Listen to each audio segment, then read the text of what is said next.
कभी सोचा है ये छोटे छोटे मैग्नेट्स कैसे काम करते हैं? ये बिना किसी बैटरी या प्लग के चीज़ों को अपनी तरफ कैसे खींचते हैं? और सबसे बड़ा क्वेश्चन, क्या इन्हें कभी एनर्जी की ज़रूरत पड़ती है?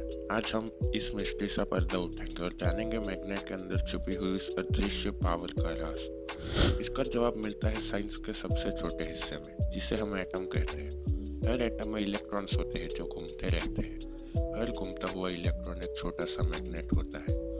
ज़्यादातर चीज़ों में ये छोटे मैग्नेट्स अलग अलग डायरेक्शंस में होते हैं और एक दूसरे की पावर को ख़त्म कर देते हैं, इसलिए वो चीज़ें मैग्नेटिक नहीं होती। लेकिन कुछ खास चीज़ों में जैसे आयरन, निकल और कोबाल्ट, ये छोटे छोटे मैग्नेट्स खुद को छोटे छोटे डोमेन्स में संगठित कर लेते हैं। जब तक ये डोमेन्स अलग अलग डायरेक्शंस में रहते हैं तब तक चीज़ मैग्नेटिक नहीं होती। लेकिन जब हम इसे एक शक्तिशाली मैग्नेट के पास लाते हैं तो ये सभी डोमेन्स एक ही डायरेक्शन में अलाइन हो जाते हैं।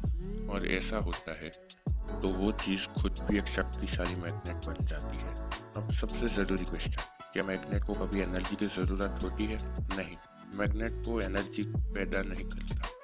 जिस तरह ग्रेविटी एक फोर्स है जो चीज़ों को नीचे खींचती है, उसी तरह मैग्नेट भी एक फोर्स है जो चीज़ों को अपनी तरफ खींचती है। ये एक पोटेंशियल एनर्जी है जो कि चीज़ों को दूर रखने में खर्च होती है।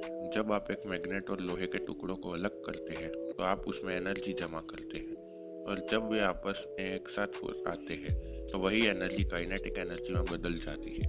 मैग्नेट अपनी पावर नहीं खोता, वो सिर्फ इस एनर्जी को काम में लेता है।